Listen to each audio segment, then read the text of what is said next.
I like nice things, but those are the rewards. Those are the trophies.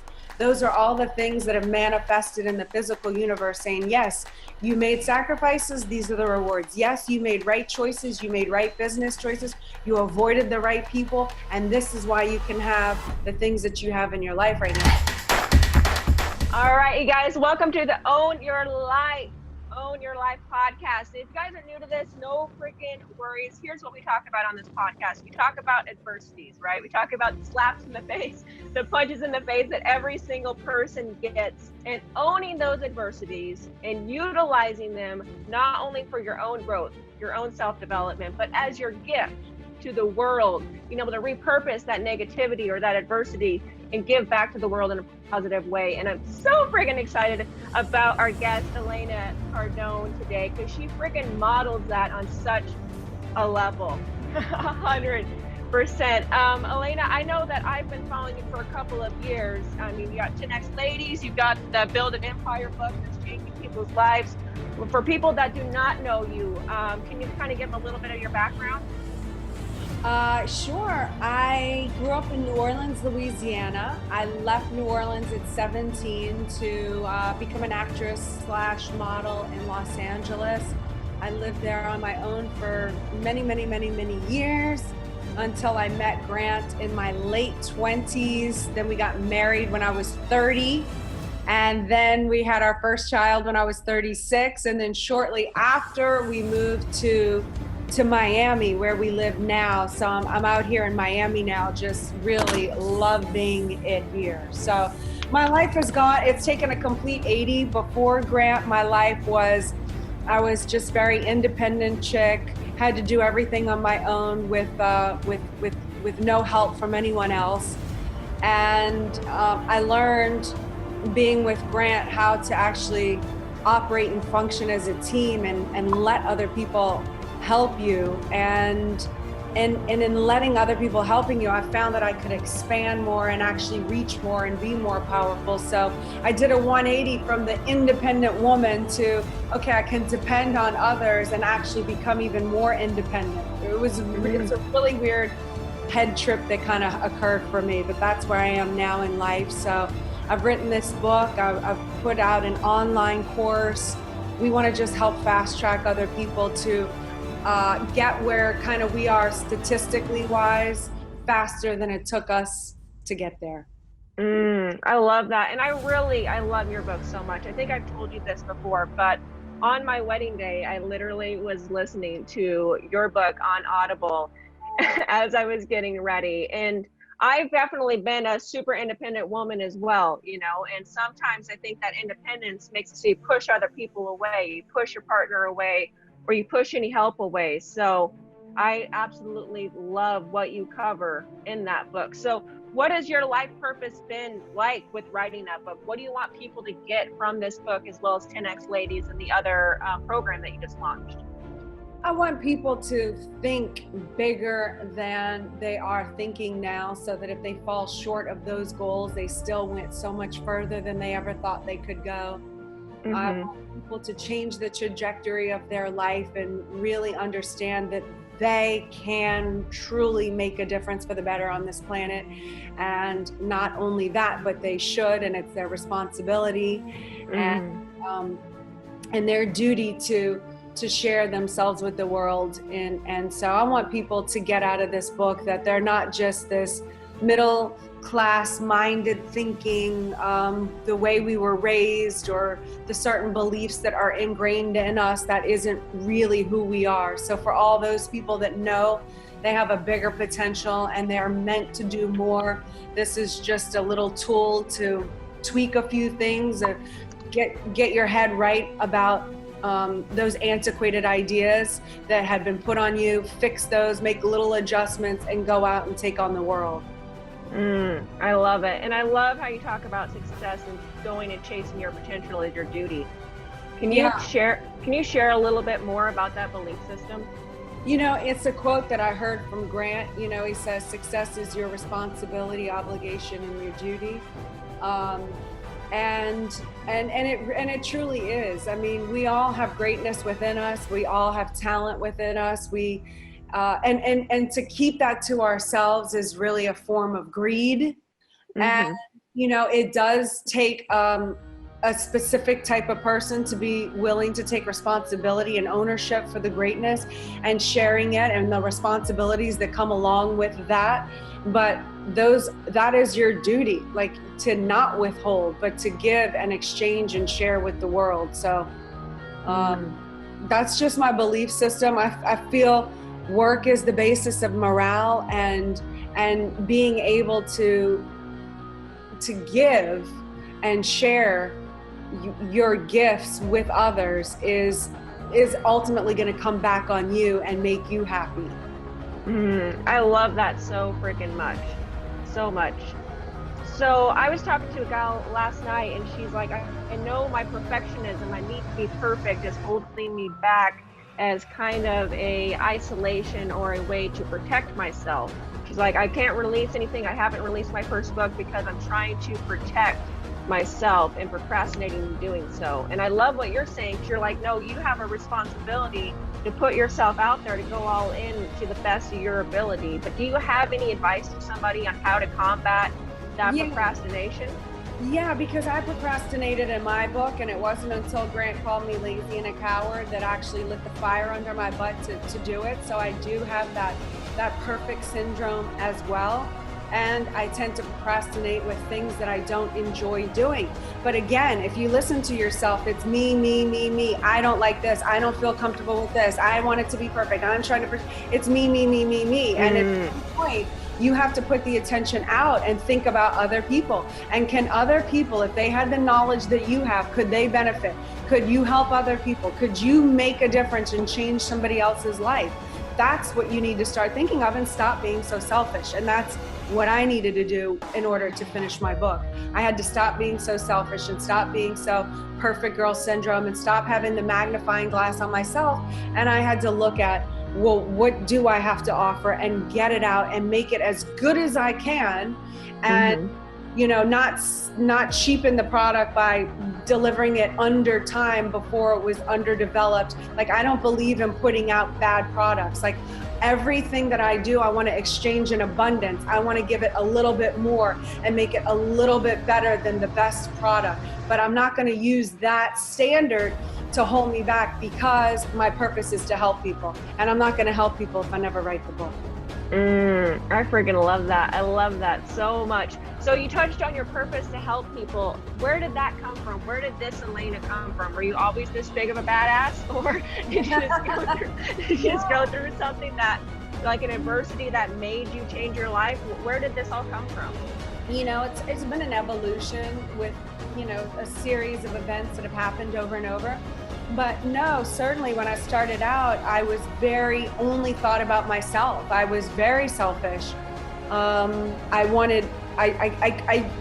was so selfish, I didn't even want to be in a relationship with anyone else, because I couldn't even fathom giving my attention or having to care or take responsibility for anyone other than myself. Like, I had to, everything was about me.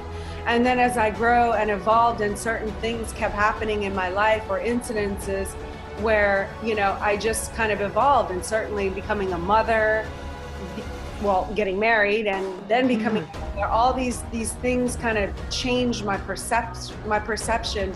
And, when Glandt and I struggled financially, when we were hit at the economic collapse of 2008, we were forced to become selfish, and that's fine. There is moments when you have to go in sacrifice phase. I could not help anyone else because I had to help myself. Glandt and land on our own feet. We had to cut off giving money to our charities like we used to.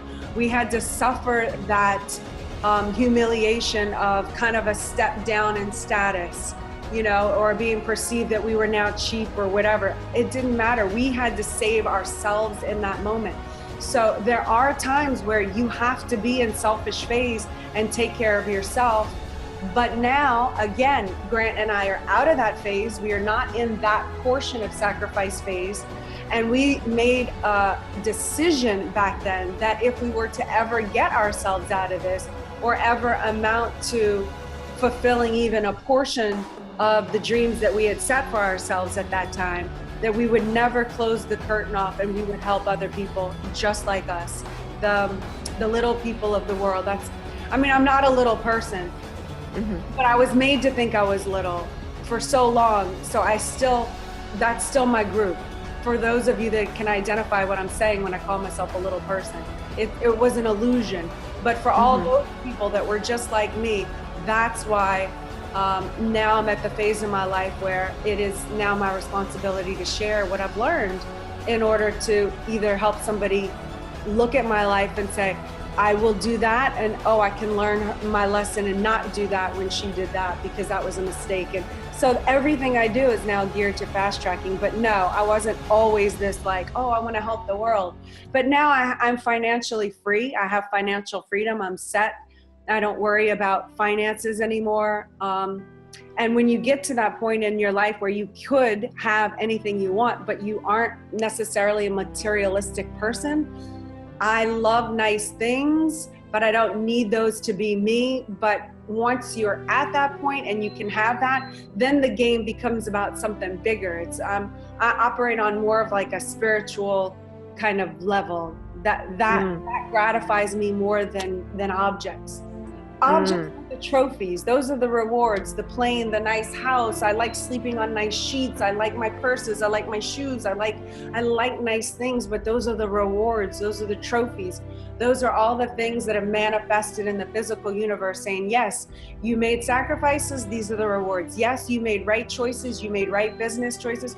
You avoided the right people. And this is why you can have the things that you have in your life right now. So I appreciate those. I will never knock nice things or materialistic things, because I want to live and survive with nice abundance and nice things around me. That's just my level of, for lack of a better word, havingness, the things that I can have in my life. I love that. I saw a quote, I think it was in the Cardone Connect group earlier this week, where they said, money shouldn't matter. That's why I want to have it in abundance. So I'm not making decisions on my life, what I do with my purpose, who I help, my church, my donations, everything like that, because I don't have the money. I can help out my family. So that's why I'm going to go and get it. So it does not have control over me. And I think that's a lot of kind of mirrors what you're saying. You're like, I want to have these nice things, but it's not about just the trophy. It's about having that financial freedom to be able to do what you want to do. Exactly. Yeah. So I've read your book, I've read all of Glandt's book, and I very much think I kind of understand with following you guys about the 2008 collapse. But for people that are new to following you, that are watching this, or new to following Glandt, can you kind of share some more light on exactly what happened in 2008 to you guys economically and that adversity that you guys had to climb out of? Sure. Yeah. In 2008, we lived in a beautiful home in Los Angeles, California. It overlooked the entire city. We thought we were, rich people.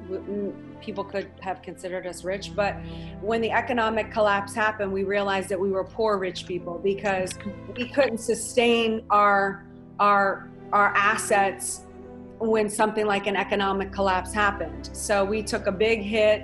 Glandt's business as he knew it was just wiped out, devastated, like gone, no more. And we also were under a lawsuit from what we thought were our best friends at the time and our partners. It turned out that these people actually, it's hard to believe, it still is to this day, but we were actually a mark for their con.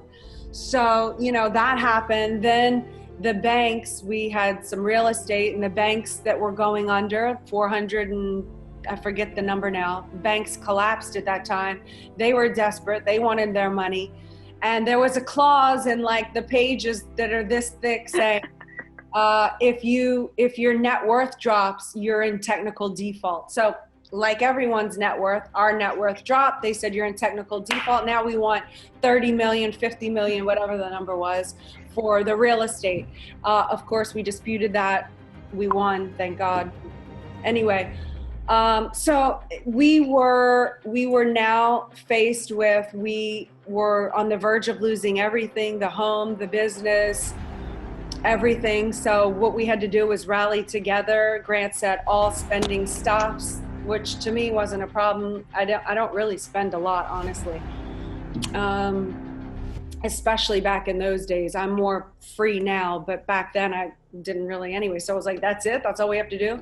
And we really hunkered together. We really came together as a couple. We decided who does what in the relationship. How can I help you? Even if it was something as simple as, let me make you a meal so you can continue working. I contributed in any way that I could. And I became an asset to us and to the company and to learning all the different divisions and what was going on and what's what. Anyway, we really rallied together, and now we're 17 businesses later together. So love it. So what do you think, like, the biggest thing is that you want people to learn from that adversity that you guys learned from it? Is it come together as wife and husband? Is it you need more money than you think? Well, it's definitely you need more money than you think. But it's we didn't collaborate sooner. So the collaboration is either with a husband and wife or with your partner. I learned at that time, no one's doing it alone. I had thought I had to do everything alone my whole life, which kept me small. And no matter who you are, if you want to build an empire, you're not doing it alone. The king has an army, like the queen has an army. There's a team, there's people. So whether it's the person that you're sleeping with or not, it doesn't matter. At some point, you're going to have to get on the same page with somebody and learn how to work and operate together to forward the mission of where you want to go. Secondly, you have to think bigger than you ever thought, which is when Glandt wrote 10X. You have to 10 times what you thought. And my analogy for that is, if you know you needed 12, if the farmer knew he needed 12 crops to live on for the entire season or whatever, 12 crops, he wouldn't just plant 12 crops, because then we've got a hurricane that comes in and wiped out 6, and then we got bugs that wiped out 3, and then he's starving. No, if you needed 12 to live on, he would plant maybe 200, maybe 500, and then you can count for the losses. And then you also have to count, okay, your neighbor, who is the guy who's the tractor mechanic, and now he didn't budget his money, right? So you got to feed him, and you got to feed this person because they help you and they keep your thing functioning. So you understand the level of abundance that we have to think and operate with. It's not just taking care of yourself, it's taking care of the community as well. And yeah, that ties right back into the beginning of our conversation, not being selfish, success being your duty, obligation, or responsibility, or you extroverting yourself and providing content or providing books or courses without them being perfect and getting out of that perfectionism. You need to take care of your community and your family. And I also love what you're talking about with the roles. I think that, my husband and I have been together for about 10 years, and we got together in our early 20s. Early 20s relationships, normally they don't work out. Everyone that breaks up too. So you've got a lot of friends that break up and all of that stuff. And I think that your book, honestly, and I say this 100% genuinely, is the recipe for success when it comes to a marriage, when it comes to a partnership. Figuring out what your roles are, establishing them, setting expectations. It baffles me that people do not do that with their business partnerships or their relationships and their marriages, but you have people starting a minimum wage job that have a job description, but you don't have that in the most important partnership of your life, in a marriage. And I absolutely love what you've done with that. Thank you. I really appreciate that. It's freaking beautiful. So what is next for you? I know you've got 10X ladies that you're blowing up, but what's next for Elena and your brand and the legacy you want to leave on this planet? Well, that is it. I want to develop the 10X ladies umbrella under Cardone Enterprises and do the seminars and speak to more women and continue this journey that I'm on. I'm writing a book now for men. Oh, nice. I'm writing a book specifically for men, how to find a 10X lady, how to keep a 10X lady, everything that all the guys, how to get on the same page, all the questions that men bombard me about all the time. So for these serious men that are looking for a real partner in life, I'm writing a book for them. After that, I'm going to turn around and write the same book geared for women. And then, maybe venture into a little bit more of the financial kind of behind the scenes look at things as well. And that's what's on the horizon for me right now. I love it. Can you tell people what they can anticipate for your 10X Ladies event after around GrowthCon in February? Yeah, so the 10X Ladies event, if they want to go, you just sign up at 10xladies.com. I'm also doing a free online networking before that leads up to the 10X Ladies. So you can sign up for that at 10xladies.com/network. Join that for free every Wednesday night. So tomorrow night at 9 p.m. Eastern Standard Time, we get on. It's a forum of women. We can all see each other via the Zoom. We introduce ourselves, where we live, what we do, what we're looking for. So it's a really good opportunity to meet women globally around the world and develop this network. Also, for the 10X Ladies event that's going to be on February 24th and 25th, which is on that Monday and Tuesday of February 2020 in Las Vegas. We will have known each other, so the room won't be cold. We'll be able to say, oh, I remember you, Brittany. Oh, you're so the thing. And so I'm going to have numerous speaker after speaker sharing their stories, their tips, the marketing, the sales, the relationships, money and finances, confidence, different topics that we'll take up, a panel. We'll do a few different, we'll vary it up a little bit, but it's going to be 2 days of collaborating with really ultra amazing women that want to go to the next level, that want to empower women, that want to be supported by women. It's exclusive to only 500 ladies at this point. That's the cap off. And it's an event that I cannot wait to launch, and this will be my first year. So I'm really looking forward to it. I think it's going to be a really extraordinary event. That's amazing. That's amazing. And I've attended a couple of your 10X Ladies nightly calls too. And I think that it's so beautiful because you're bringing women together. I think there's so many things in this world and culture that separates women, that tells them that they need to compete with one another. And I think that you've really worked on breaking that stigma and showing women that we're much stronger together. Yeah, I believe that. I believe that. There's always going to be a bad seed everywhere, no matter if it's a man or a woman. But you can't let that be the stereotype and the generalization of all, women are this or that. Or I'm finding more and more that, man, the women that I have in my life are they contribute so much to me. They are such an asset to me and support me, and vice versa. And I learn so much from them, and I just want more of it. And there's really those women, there's a lot of those women out there looking for each other. And sometimes when the type of woman that I'm talking about might not exist so much in the kind of the normal world, where women are like, oh, enough is enough, and oh, I want him home, he doesn't spend time with me. I mean, sure, I'm a woman, I can complain about those things too, but really this is a group of women that's really interested in not complaining, but how to figure things out, how to get to the next level, finding solutions, how to be artful as a woman, what you want. I'm interested in all of those areas, and collaborating with women to find out, well, what can, I'm learning all the time from women. I feel like women have this innate power and aesthetic wavelength and energy that is so unique to us that it's just, for me, it's good to be around other women that can help me tap into that and use my power. Yeah. And I think that you're making even more of those women. I think that you're 100% right. Women naturally have that innate ability to know normally who a good person is, good emotional intelligence, high ability to articulate themselves. I'm sorry. Oh, you're good. But they have the ability, like so many natural, amazing friggin' traits. But I think sometimes, especially now in this day and age, a lot of women, don't feel comfortable being feminine. And I think personally, your book showed, like, it revolutionized, and I said this at GrowthCon too. I think your book and what you're teaching people is revolutionizing what it means to be a woman.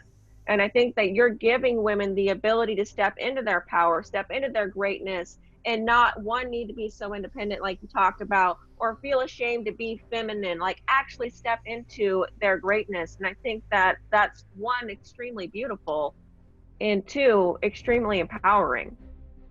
Thank you. And that's exactly, what I want to portray and what I want other people to feel the freedom.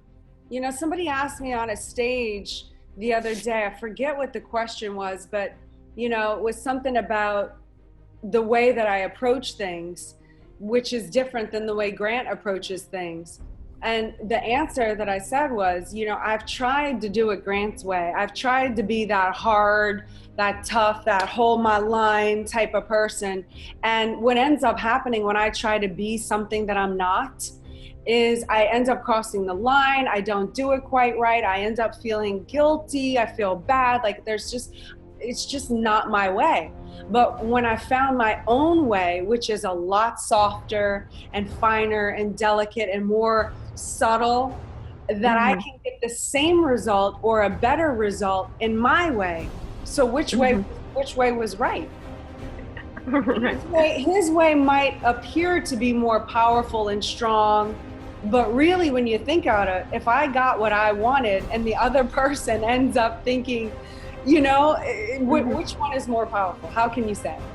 Yeah, absolutely. And I mean, I've seen a couple of your guys' videos where Glandt has you do the follow-up on someone and help close the transaction and bring your energy in. I've seen a couple of those videos where... Oh my gosh, I stress out when he puts me on those moments. I'm like, I'm not a salesperson.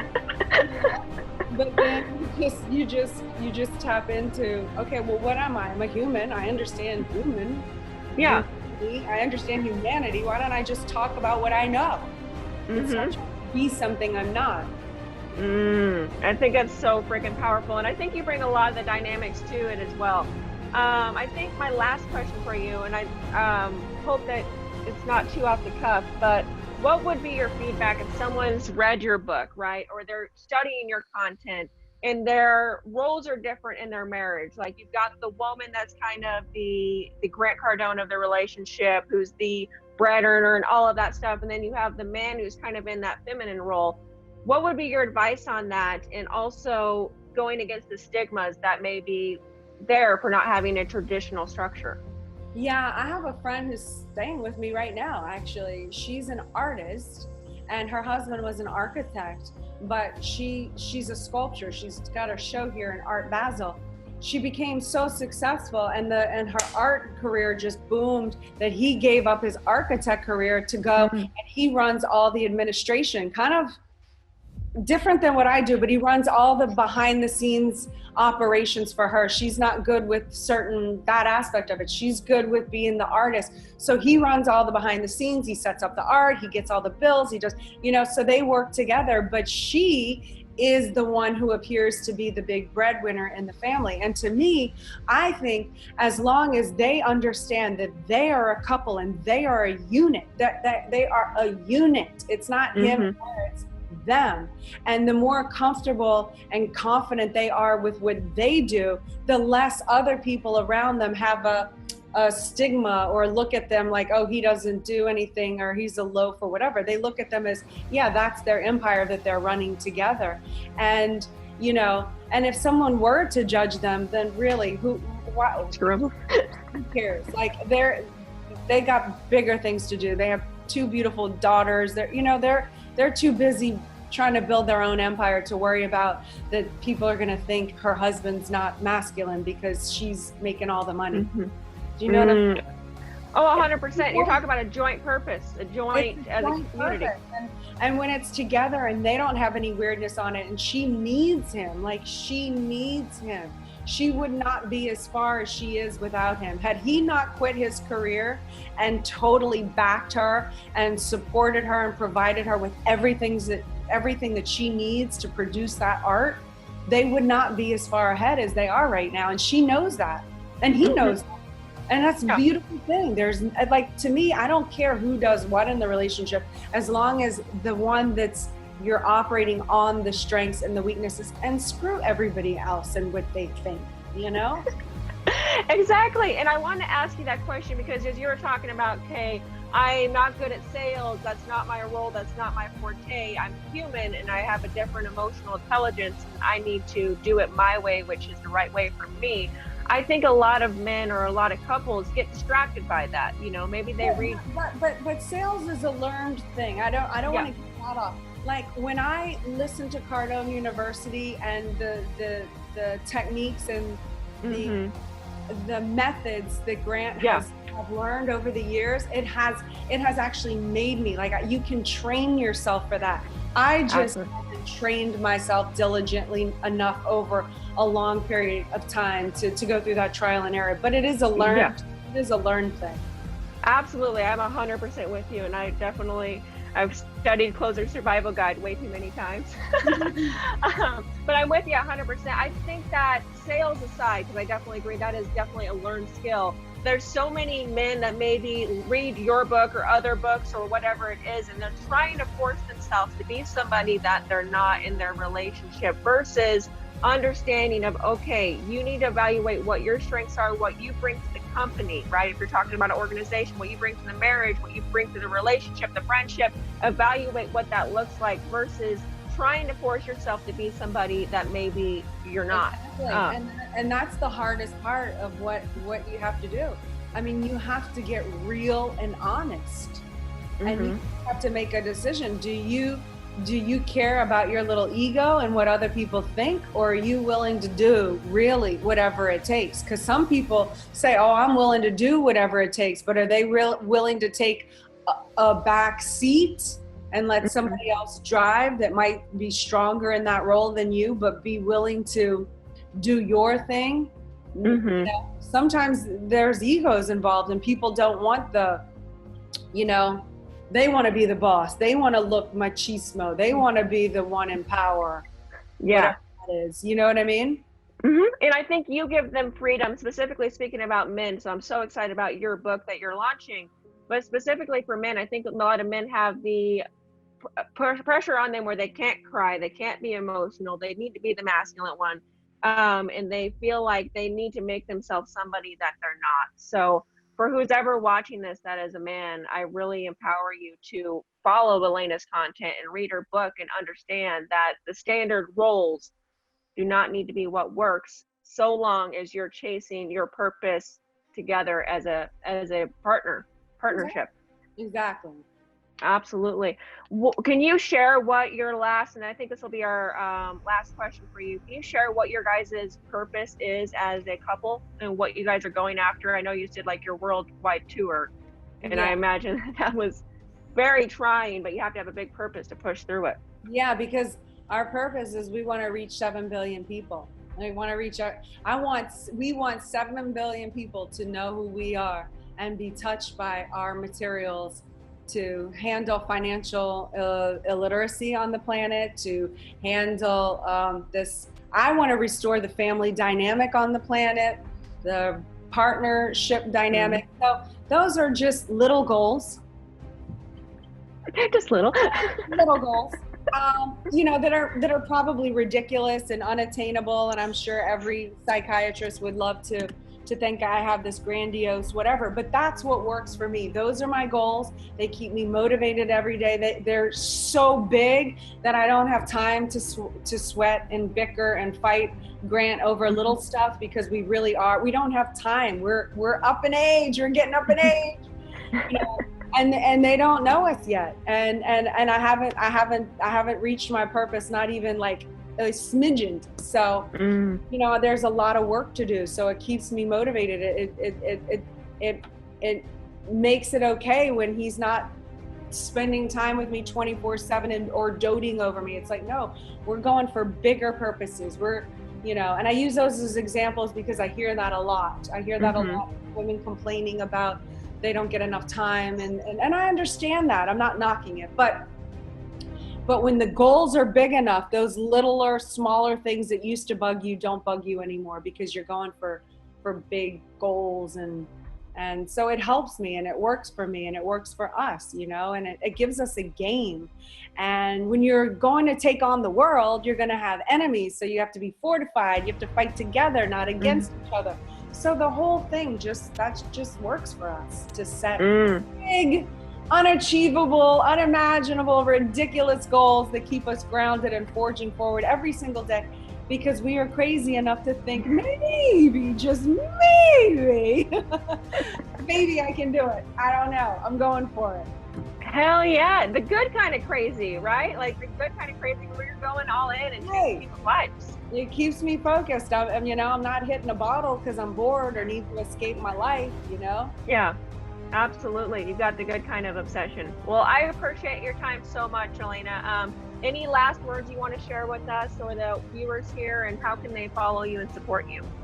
You can follow me at elenacardone.com on that's my website, Elena Cardone on all socials. And I would say just go for greatness and exchange it with the world. Think bigger, build an empire. And I can't wait to receive the goods that you are going to bestow upon this planet. So go for it. Love it. I love it so much. Thank you so much, Elena. We really appreciate having you on here. And I can't wait to see you in Vegas. Thank you. You too. All right. Talk to you soon. Okay. Bye. If you guys are new to this broadcast, my name is Mallisa Jackson, motivational speaker, author, and I also do a lot of consulting for business owners, whether that's business coaching, whether that's my business accountability boot camp,